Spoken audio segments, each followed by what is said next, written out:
Yo, what's going on, everybody? This is Dylan Talk Sports. My name is Dylan. In today's video, if you did not watch the game, the Cleveland Browns played the Pittsburgh Steelers in the Monday Night Football game. That was one of the most, I would say, ugly / brutal / gut punching losses I've probably ever seen as a Browns fan. There were so many sloppy plays, dumb turnovers, things that just went wrong for the Browns, injuries for both parties, a crucial injury that we're going to discuss. It just seemed like coming into this game, everything that we have said, we can't do this, we can't do that, this doesn't need to happen, this can't happen. Everything went fucking wrong. So what I'm going to do as a non-biased Browns fan, I'm going to give my breakdown of kind of how everything went down, my full reaction. Fuck it, I'm letting my emotions free. So without further ado, if you're going to enjoy, as always, make sure you do drop a like. And without further ado, let's get into it.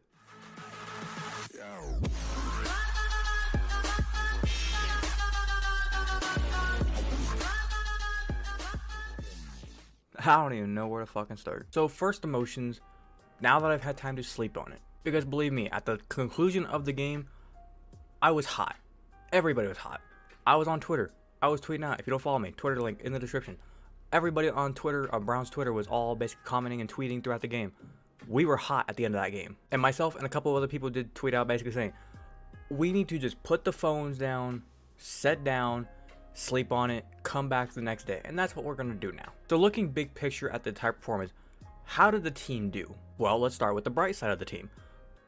Probably the only bright side team, the defense. The defense played phenomenal. I mean, just looking at the box score, Cleveland's defense had 2 sacks, had the 5 tackles for loss. It's not really going to show up on the stat line, but the guys were flying around making tackles, whether it was 3rd and long, 2nd and short, 3rd and short, didn't matter the down.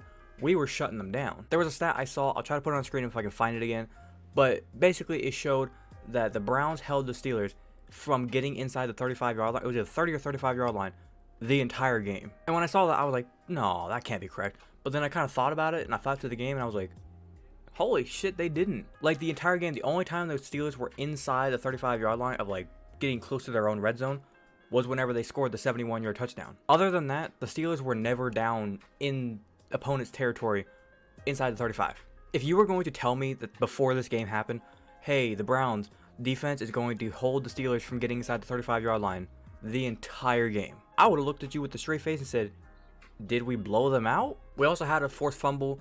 Steelers had 1 fumble. The Browns, they had quite a few fumbles, but we'll get to that in a minute. Grant Delpit had the INT to start the drive, or start the Steelers' first drive. And then later on to end, I believe it was either the end of the first quarter or the beginning of the second quarter, the circus party that took place where the Steelers had the ball. The Steelers guy threw the ball to the receiver. I think it was Denzel Ward who laid the receiver out. Ended up being a fumble.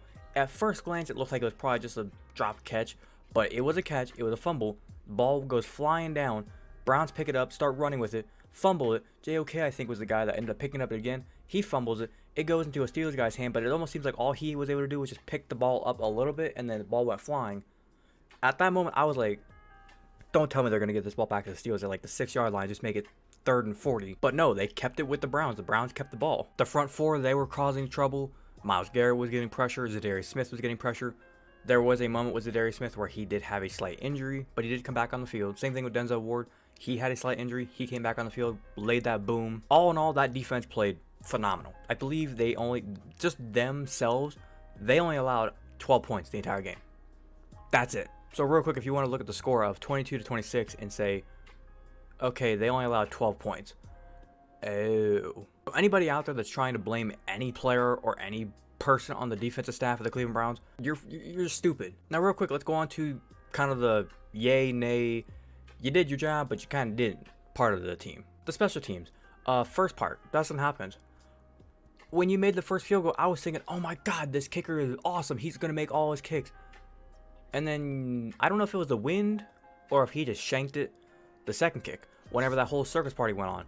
It was 3-0, I think, or 3-7. And we got the ball back after that whole circus party. We got ball moved back a little bit from some penalties and some sacks and stuff. Okay, fine. Kick the field goal, make it 6-7. You shanked it. What the fuck? And then later on, whenever I think it was like 11-16, something like that, you made a 55-yarder, but yet earlier on when it was like a 42 or 43-yarder, you missed the 42 or 43-yarder, but you made the 55? What the hell? And then the other spot in special teams is Donovan Peoples-Jones was the returner. Why are you not catching any of the punts? Like, I swear, there was a few punts where if he would have just ran up, call a fair catch the ball, you're getting the ball like anywhere from like 20 to 30 yard line. But instead, he's just letting that ball bounce and it's going down inside the 5. What are you doing? And even if you're looking up in the sky and you're like, oh shit, I'm gonna get blown up. Like I said, fair catch. They can't touch you. And even on some of those kicks where like the ball is going and you can clearly see it's going down inside the 10 and the 5, like the one that went out at the 1 yard line. Even if you fair catch it at like the 9 yard line, the 9 yard line is better than the 1 yard line. So that right there was another thing that was pissing me off throughout this game. And then they get on to the piece de resistance, I guess you could say, the part that was pissing every single Browns fan off, the offense. Throughout this, I would say kind of like a time with the Cleveland Browns of where I would say probably some of the bandwagons or like some of us real fans who really got juiced up for this team was in 2018. We all got hyped up for this team because of what Baker Mayfield came in. We thought this offense was going to be good, but there was a problem. The defense was a little struggling in the beginning. Then the defense became our strong point. Defense was elite. Offense was trash. Then we went into last year where the defense turned into the weak point and was basically trash, but the offense was actually playing pretty good with Jacoby Brissett. And we went into this offseason saying, okay, we need to fix this defense because the offense, when Deshaun Watson gets back, we're going to be playing great on offense. Is that defense that needs to step it up. So far, defense is playing pretty good. Offense, not at all. Now, when I look at this Cleveland Browns offense, what pieces around are not working? It's not the run game, because we know obviously Chubb ran well until the injury. I'm going to get into that, don't worry. Jerome Ford, he ran well. He had no problem. I think he went, I can look it up real quick. It was 16 carries, I believe. Yeah, 16 carries for 105 yards. Chubb, before he went down, was 10 carries for 64 yards. Deshaun had a little scrambling ability. And Pierre Strong Jr. was the one that ran in the touchdown. So, like, they can run the ball pretty well. I mean, they put 198 yards on the ground on the Steelers defense. Usually, the Steelers defense don't allow any more than like 100. The offensive line of Cleveland, they were not doing anything to help Deshaun. Coming into this game, we knew DeJuan Jones was going to have to step up and be able to take on the battle against TJ Watt. That did not work. I said in my pregame video that I knew DeJuan Jones versus TJ Watt was going to be the most important matchup of this entire game. And I was right, because TJ Watt ate DeJuan Jones up like a little puppy dog. Deshaun Watson seemed like he was running for his life, but there was times where it seemed like Deshaun Watson had kind of guys coming open, but he didn't want to sit there and wait because he knew DeJuan Jones is not going to hold up long. Now, in no way, shape, or form am I going to be giving Deshaun Watson an excuse for this game. No, we're going to get into him right now. Deshaun Watson, we're paying you $230 million to look like that? Let's look at your stat line, dude. 22 of 40, 235 yards, a touchdown, an interception, 6 sacks. Now, I'm going to go and say immediately right now, that interception is not on Deshaun. That is Harrison Bryant. Because they already said in the game cast, Troy Aikman, he said the route pretty much looked like it was for Harrison Bryant to do like a little go out, little like 2 or 3 yards, then go out. Harrison Bryant almost like kind of went up and then he just stood there. Deshaun, he's expecting the out, so he's throwing it out so he can like lead his guy to go get it. Harrison Bryant reaches out and like tips the ball up into the air, pick 6, the rest is history. And I know Harrison Bryant was not on the same page with Deshaun throughout that game, because a little bit later on the first play of another drive, Deshaun throws the ball to Harrison Bryant, and Harrison Bryant, same thing.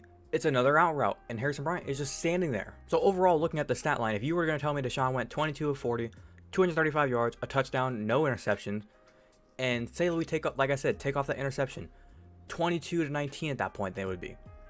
Cleveland's defense was holding up pretty well.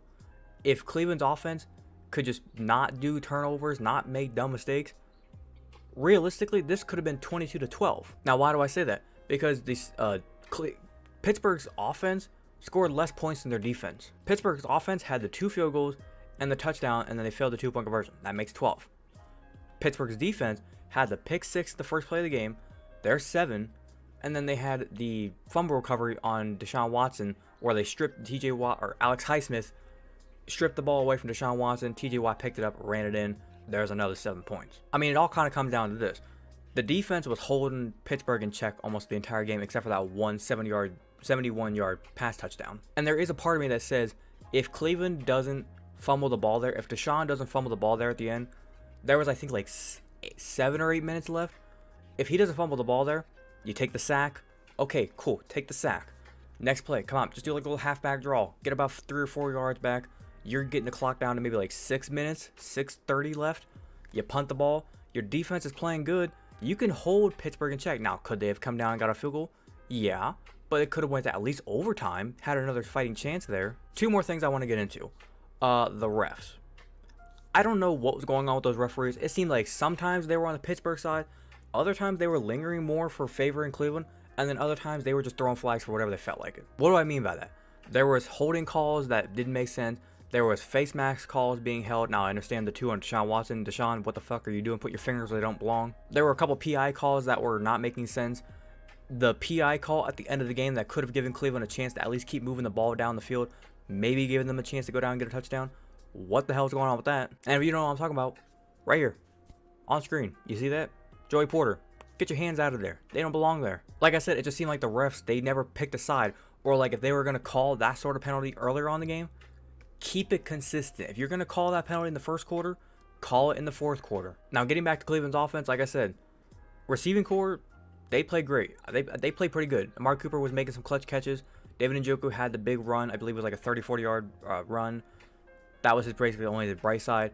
Elijah Moore had a couple of opportunities, but Deshaun was kind of missing him a couple of times. I mean, looking at the stat line, Elijah Moore had 9 targets. He only caught the ball 3 times, so got to make up for that. They're going to get back into practice this week. Have to fix some things. I'm going to make an entirely different video discussing the whole Nick Chubb situation, where we're going to go from this. But I just want to go ahead and say this right now. Prayers out to Nick Chubb. I'm hearing it's a very, very bad injury. The knee's probably dislocated, MCL, ACL, LCL, completely deconstructed, everything. That knee is just fucked up. I'm not even going to put the video of the actual break here in this video. I'll put it in a separate video whenever I go on to discuss Nick Chubb a little bit deeper. But it just sucks because this whole team was predestined around Nick Chubb running the ball. And Chubb was ready for a breakout year. I mean, he had his big game last week. This game, he was already at 10 carries for already 64 yards. And we already know if those turnovers weren't happening throughout this game, Chubb was still out there, we would have just kept on handing the ball to Chubb, beat up on Pittsburgh's defense, ran the clock out. This would have been an easy win. But it just seemed like the second Chubb went down, even though we scored the touchdown directly after, the whole script just like flipped and everything went wrong. The one good thing I will see out of Pittsburgh is they had some class. When Chubb was getting carted off the field, everybody was chanting Chubb, Chubb, Chubb. I like that. Round of applause for the Pittsburgh's fan base. That was their one bright side. But it sucks now moving on because now everything is on Deshaun Watson and Kevin Stefanski's shoulders because Jerome Ford is a good running back. Hopefully he steps in. But Deshaun, it's on you now. Coming into this offseason, we were talking about, is this going to be a run-first offense still? Or is this going to be a read option, quick pass, motion, all that sorts of stuff that Deshaun liked to do in Houston? And now with Nick Chubb being out, it's looking like it's going to be a pass-first offense more often than we wanted it to be. Now, I want to go and say real quick, if you made it to the end of this video, in no way am I making excuses for how the Browns lost this game. Like I said in the very beginning of the intro, they played like shit. They played like shit. Everything that could go wrong went wrong. Deshaun Watson has to get better. And I did see a video of Zadarius Smith where Deshaun Watson, after the game, he was going up to a lot of the defensive guys and he was basically saying, "This is my fault. I let you guys down." Basically he's saying, quote, "I played like crap." And Zadarius Smith was the first one to basically look at him and say, "Hey, keep your head up. Come on, keep your head up. It's one game. One game gonna kill you." Now, the person of me when the game ended is gonna be saying, "Oh, fuck you, Zadarius. Don't tell him that he sucked." But now that I've had time to breathe and understand, I understand where they're coming from. It's one game. One game ain't gonna kill us. What Cleveland needs to do now is Tuesday morning. They're obviously going to overnight. They're going to drive the bus up. They're probably going to catch some sleep on the bus, go home, get a nap in. They're going to come back in Tuesday morning. They're going to have to get in there, get watching film, understand what went wrong, what things went bad, and then get ready for Tennessee come Sunday night or Sunday afternoon. But other than that, that's all I got to discuss for today's video. As always, if you did go on to enjoy today's video, do make sure you do drop a like. If there was something I missed, anything within the game that you wanted me to discuss, anything that maybe you caught with the game, anything that went wrong, maybe a detail I left out and you want to go and leave it down in the comment section down below, or just drop your opinions on how the game went in your eyes. As always, like I said, comment section right there. Drop a comment. I'm going to be doing a more in-depth video kind of discussing the Nick Chubb injury. We're going to show the injury video in that video, and we're going to kind of highlight the run offense and do we need to possibly get another running back? Do we need to sign anybody? Should we just be comfortable with Jerome Ford? I'm going to go really in depth with that in that video, in a separate video. So if you want to be updated the second I do post that video and you're not yet subscribed, hit that big red subscribe button, and don't forget to hit that little notification bell so you're notified the second I post it. But without further ado, this has been Dylan Talk Sports. Have a great rest of your day. Peace.